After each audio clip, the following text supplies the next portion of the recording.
আসসালামু আলাইকুম।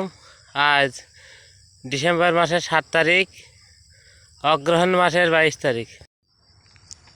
শীতকালে যেহেতু ঘাস বাড়ে কম, এই ঘাসের জমিতে এই অগ্রহায়ণ মাসের 1 তারিখে পানি দেওয়া হয়েছে, সার দেওয়া হয়েছে। কাটা ভুঁই 33 শতকে বিঘি কাটা ভুঁই 2.5 কেজি হারে সার দেওয়া হয়েছে। আর তার 15 দিন আগে দেওয়া হয়েছে 2 কেজি হারে ডিএপি, 1 কেজি হারে ইউরিয়া। তাতে 6.5 কেজি হারে গড়ে সার পড়ে গেছে, পটাশ,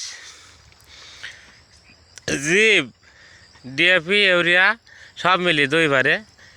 আর এই যে এখন ঘাস বাড়ে কম, বিশেষ করে 20 দিন পর পর সেচ দিতে হবে।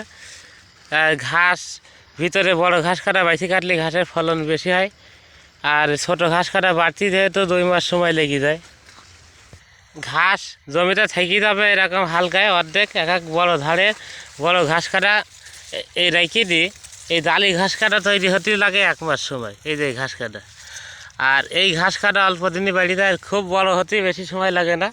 তো ঘাস যদি ছোটো থেকে কাটা হয় তাহলে ঘাসের ফলন একেবারেই হবে না। তাই ঘাস এখন শীতকালে বাড়ে কম যেহেতু, তাই ঘাস বাইসি ঘাস কাটতে হবে।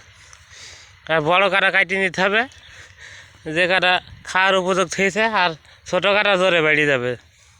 এভাবে ঘাস কাটলে এই শীতকালে ঘাসের অভাব পূরণ করা সম্ভব হবে বলে আমি মনে করি। আর আমি এইভাবে ঘাস কাটি, এবং আমার গ্রামে আরও কয়েকজনা ঘাস কেটেছে, তারা এইভাবেই ঘাস কাটে।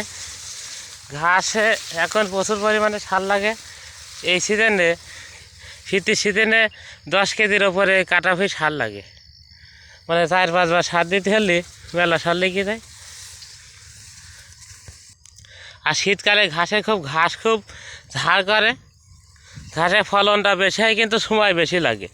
3 মাসের ভিতরে ঘাস কাটার উপযুক্ত হয় না। আর গরমকালে 30 দিনই উপযুক্ত ঘাস কাটার সময় হয়ে যায়।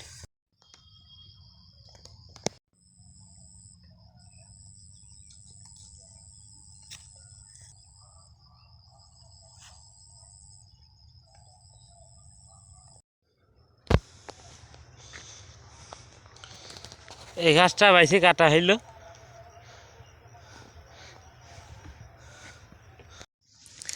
এই লাল ঘাসটা ফলন কম, লাল ঘাসে প্রোটিন বেশি, বাড়ে কম, আর নরম আছে। আর এই সবুজ ঘাসটা বাড়ে বেশি এবং দ্রুত বাড়ে, ঘাসে ফলন বেশি হয়। এবং কাজের ঘাস, এই ঘাসটাই সর্বশ্রেষ্ঠ ঘাস বাংলাদেশের ভিতরে। ঘাস লাগাতে হলে অবশ্যই এই সবুজ এই ঘাসটা, নেপিয়ার ঘাস লাগাতে হবে।